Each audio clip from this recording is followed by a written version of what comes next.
Olá, vamos abordar o tema habeas corpus.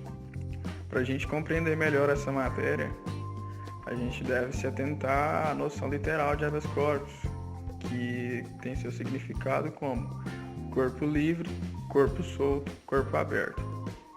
O habeas corpus é um remédio constitucional que tem por finalidade evitar ou fazer cessar a violência ou a coação à liberdade de locomoção decorrente de ilegalidade ou abuso de poder. Ele está previsto na Constituição, no artigo 5º, inciso 68, que diz: conceder-se-á habeas corpus sempre que alguém sofrer ou se achar ameaçado de sofrer violência ou a coação em sua liberdade de locomoção por ilegalidade ou abuso de poder. Ou seja, o habeas corpus ele está previsto na Constituição para se fazer valer um direito fundamental do indivíduo, que é a sua liberdade. O habeas corpus ele é o remédio constitucional que existe há mais tempo, tanto no ordenamento jurídico brasileiro, como em diversos outros sistemas jurídicos do mundo.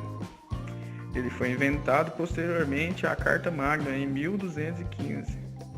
Ele vem do direito inglês e foi incorporado ao direito brasileiro. Se tratando de Código de Processo Penal, o habeas corpus está previsto no artigo 647, onde vem a dizer o seguinte: dar-se-á habeas corpus sempre que alguém sofrer ou se achar na iminência de sofrer violência ou coação ilegal na sua liberdade de ir e vir, salvo nos casos de punição disciplinar. No artigo posterior, o artigo 648 do Código de Processo Penal, vem trazendo as hipóteses de cabimento, ou seja, a aplicabilidade do habeas corpus. Dentro das hipóteses de cabimento que estão presentes no artigo 648, está, por exemplo, quando não houver justa causa. O termo justa causa dá ênfase à legalidade, ao cumprimento das formalidades legais, ou seja, quando não há justa causa à existência de requisitos legais que levou o indivíduo a ser detido e submetido ao constrangimento. Outra possibilidade da aplicabilidade do habeas corpus é quando alguém estiver preso por mais tempo do que determina a lei, que é o chamado excesso de prazo de recolhimento, que jamais poderá vir a ocorrer. Também poderá ser aplicado o habeas corpus quando quem ordenar a coação não tiver competência para fazê-lo. Excluída a hipótese do flagrante de delito, somente a autoridade judiciária competente pode determinar a prisão de alguém. Se outro fizer, implicará em constrangimento ilegal, porque lhe falta competência para determinar a prisão. Se porventura houver cessado o motivo que autorizou a coação, o preso deverá ser imediatamente liberado. Caso isso não ocorra, também poderá ser aplicado o habeas corpus. A última possibilidade da aplicabilidade do habeas corpus está na extinção de punibilidade. Quando falamos em extinção da punibilidade, devemos nos recordar do artigo 107 do Código Penal, que diz o seguinte: extingue-se a punibilidade pela morte do agente, pela anistia, graça ou indulto, pela retroatividade de lei que não mais considera o fato como criminoso, pela prescrição, decadência ou perempção, pela renúncia do direito de queixa ou pelo perdão aceito nos crimes de ação privada, pela retratação do agente nos casos em que a lei admite, pelo perdão judicial nos casos previstos em lei. Mais uma hipótese de aplicação do habeas corpus é quando o processo for nulo, ou seja, quando não há os preenchimentos dos requisitos formais. Para ser reconhecido, o habeas corpus está submetido a algumas condições, sendo elas possibilidade jurídica do pedido, interesse de agir e legitimidade ativa e passiva. Possibilidade jurídica do pedido, ou seja, quando houver violência ou coação ilegal ao exercício do direito de locomoção, assim extrai a possibilidade jurídica do pedido, para evitar que o constrangimento qualquer à liberdade de locomoção se consuma. Depois, interesse de agir, que entra quando há uma resistência oferecida contra a pretensão de outrem ao direito de liberdade de ir e vir do indivíduo. Depois, legitimidade ativa e passiva. Na ativa, diz que o habeas corpus pode ser impetrado por qualquer pessoa em seu favor ou de outrem. Na passiva, são as autoridades coautoras que podem ser autoridades policiais e judiciais, sendo cabível também em casos de abuso particular. O mandato de segurança trata-se de um remédio constitucional, previsto no artigo 5º, inciso 69 da Constituição Federal. Foi regulamentado pela Lei de número 12.016 de 2009. Nasce nos dias que é autêntica a garantia humana fundamental voltada a sustentar os direitos individuais contra abusos do Estado. Já Borges diz que o mandato de segurança é uma ação, um remédio tipicamente constitucional e é comumente denominado uma técnica jurídica em respeito à sua origem, porque teve como precedentes de sua inspiração institutos dos direitos, inglês e americano, destinando-se a coibir abusos e ilegalidades praticados pelos agentes públicos contra direitos individuais. Fernando Capês nos mostra os casos mais frequentes de aplicação do mandato de segurança na esfera penal.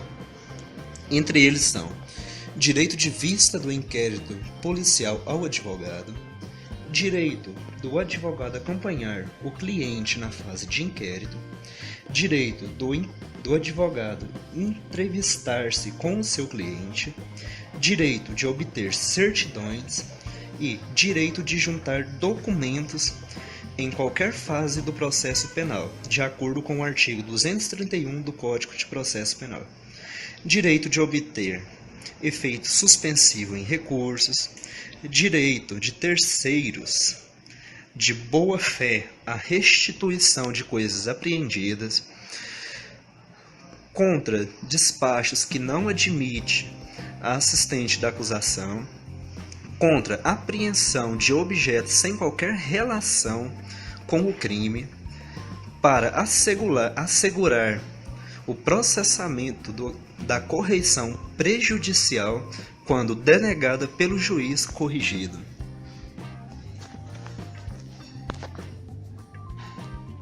O mandado de segurança e sua admissibilidade. Assim como o habeas corpus, o mandado de segurança possui condições gerais de admissibilidade, sendo essas a legitimidade ativa e passiva. Na legitimidade ativa, diferentemente do habeas corpus, o mandado de segurança deverá ser subscrito por advogado devidamente constituído e inscrito perante a OAB. A legitimidade ativa é a pessoa que encontra seu direito líquido e certo violado pelo ato, podendo tanto ser acusado o ofendido, o Ministério Público ou algum terceiro estranho em relação processual. Para a anúncio, o sujeito ativo é a pessoa, podendo ser física ou jurídica, que sofre constrangimento ilegal, não referente à liberdade de locomoção. Já a legitimidade passiva é da autoridade coautora, necessariamente pessoa jurídica, direito público ou particular investida no poder público.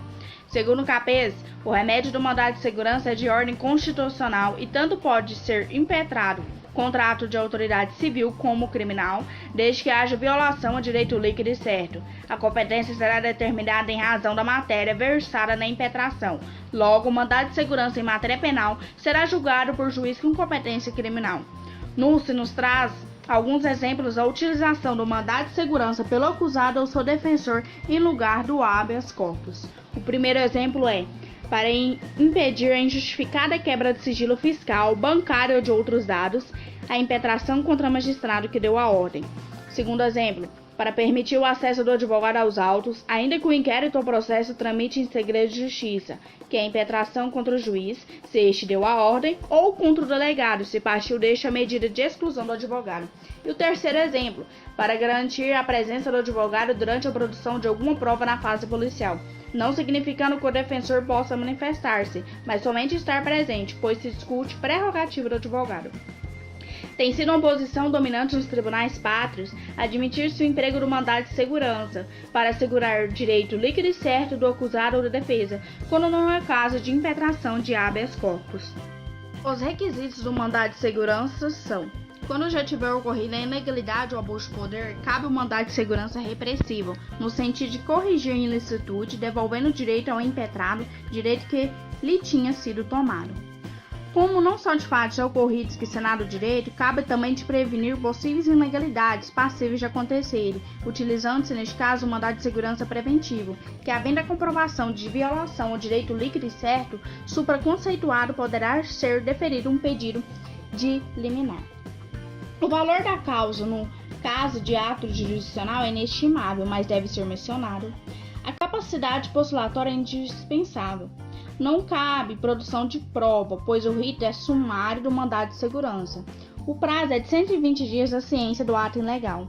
Em caso de urgência, é permitido, observando os requisitos legais, impetrar mandado de segurança por telegrama, radiograma, fax ou outro meio eletrônico de autenticidade comprovada.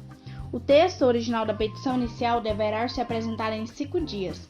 A petição deve ser apresentada em 2 vias, com cópia dos documentos na segunda via e da autoridade coautora e da pessoa jurídica relacionada. O juiz poderá requisitar no prazo de 10 dias documento que servir para a prova do alegado.